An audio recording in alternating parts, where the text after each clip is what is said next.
I've only got time to turn to the funniest story of the week.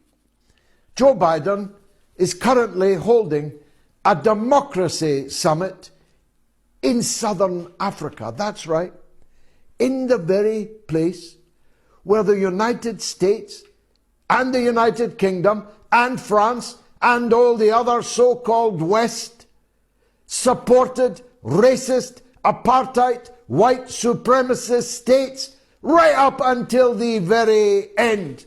Margaret Thatcher, I was there, saw her lips move, called Nelson Mandela a common terrorist. The United States took Mandela off the terrorist list in 2008, in the 18th year of his presidency of the Republic of South Africa.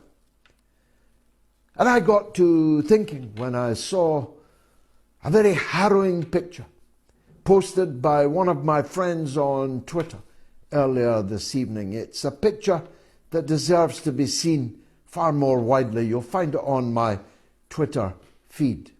It's a picture of the Congo's first Prime Minister, Patrice Lumumba, half naked, in shackles, being pushed down aircraft steps by a Belgian military officer after his overthrow in a coup organized and executed by Britain, Belgium, and the United States of America. The newly elected President Jack Kennedy knew nothing of this coup, and the CIA defied him, lied to him, and conducted this coup behind their new president's back. But it happened. The CIA, MI6, and the hated Belgian colonist government that was finally having to leave power took this fine man, probably the greatest of all African leaders, and murdered him. They then dismembered him. They then dissolved him in acid and sent one of his teeth back to Brussels for safekeeping, for DNA. It was only returned to the Congo last year. The West murdered Patrice Lumumba. The West helped keep Nelson Mandela in prison for 27 years, most of them on Devil's Island, Robben Island, in the dungeons of apartheid. The West supported racist apartheid rule in the very southern Africa they're now holding a summit in to tell Africans how important their democracy is. There's the picture of the hero Patrice Lumumba being led down the steps of that aircraft to his death, his dismemberment, and his dissolving in acid. You couldn't make it up. And they wonder why Africans are utterly unmoved at their pleas to reject China and Russia and embrace them instead. China never occupied a square inch of Africa. Russia never occupied a square inch of Africa.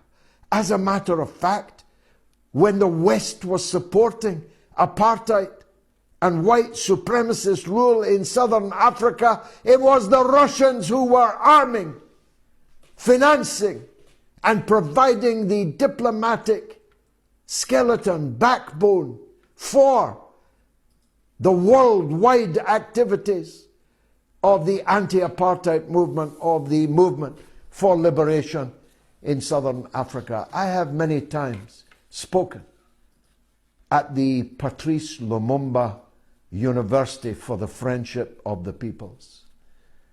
It's not in San Francisco, it's not in London, and it certainly isn't in Brussels. It's in Moscow, it's in Russia. I have been there, spoken there many times. Does that little vignette not explain something to you, the viewers, and the wider public about why the Africans will never hate Russia, will never hate China? China is building roads, railways, terminals, ports, harbours, infrastructure all over Africa.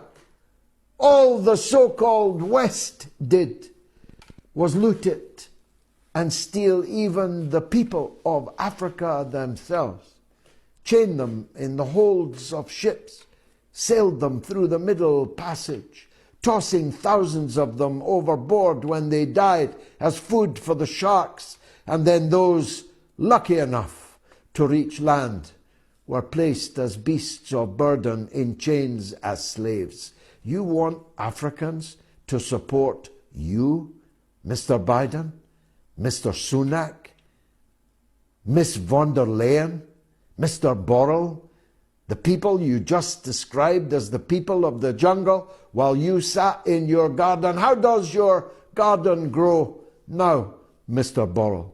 Have you seen the streets of France?